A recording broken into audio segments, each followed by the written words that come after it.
Welcome to Friday Fuel for February 24th, 2023. Join us Sunday morning at 10 a.m. for coffee and chats, and Sunday evening at 5:30 p.m. for supper provided by the Matsons. Stick around after supper to grow a new friend. You can decorate a pot and then plant a succulent in it to take with you and make life a little happier as we approach the struggles and stresses of midterms. And come back and join us on Wednesday at 8:30 p.m. for Wesley on Wednesday. And now, here's some fuel for your Friday.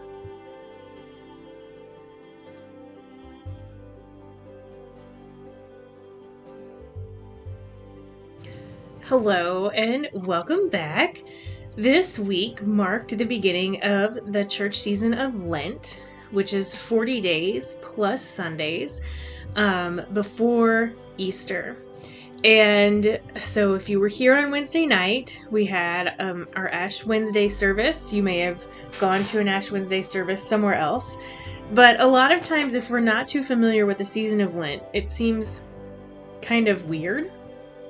And a lot of times it can be kind of superficial because people give up something for Lent, but they do it in a way that like for a long time, I gave up chocolate and it was just like an accomplishment that, haha, I can go that long without eating chocolate.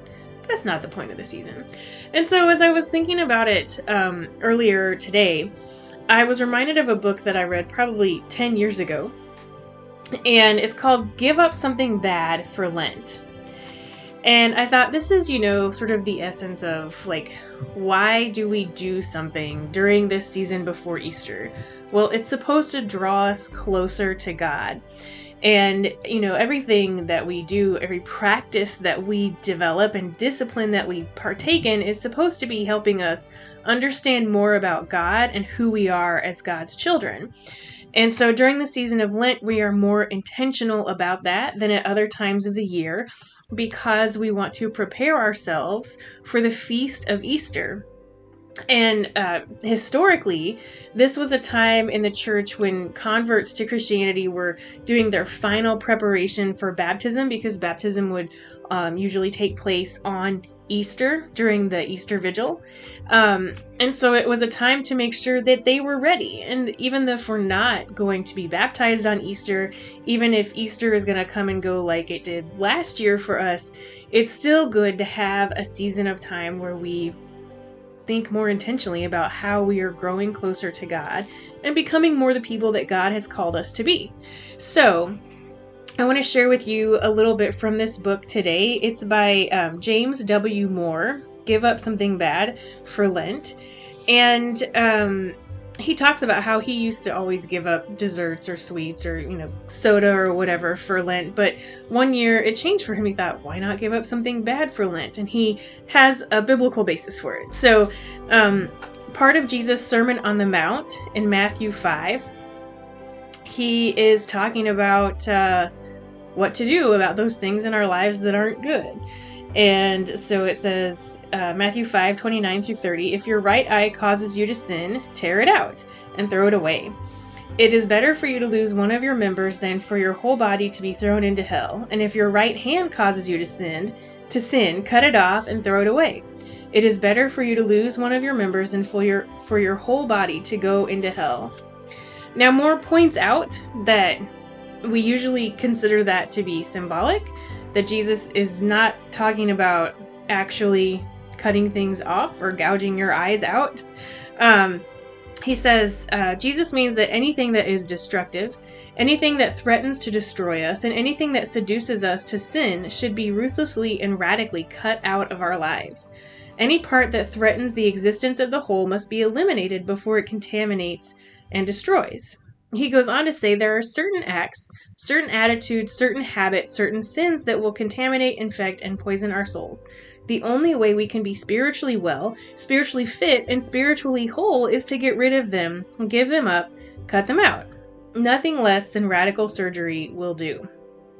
So, he says, now be honest with yourself and with God. What is in your life that you need to give up for Lent?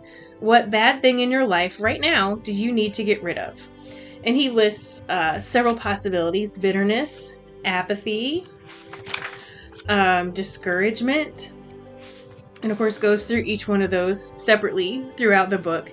But in doing that, and just talking about how if we work on getting rid of the things that actually aren't good for us in our lives instead of, the dessert that we like so much, then that actually helps us grow closer to God. So I'm thinking about that. I'm wondering, what are the things that I need to give up for Lent that are bad? Or try to. When I read this book 10 years ago and did a study with church members, I tried to work on giving up bitterness, especially, and that is an ongoing process. So that may be something that I am continuing to work on, something that I want to pay more attention to this Lent. How can I give up bitterness? He concludes the first chapter of his book with this comment: if we can give up some of the things that are bad for us for Lent this year, then hopefully, prayerfully, we can give them up forever with the help of God. He says we will be better prepared to receive the Easter victory and the new life God has for us if we can get rid of these things that are bad for us. So, some thoughts for you. Again, that's from James W. Moore's Give Up Something Bad for Lent. And I encourage you, if you want to give up something or add something to your life or have some ideas of what you could do to observe Lent this year, I do have a worksheet that I've adapted for the Wesley Foundation, but anyone can use it.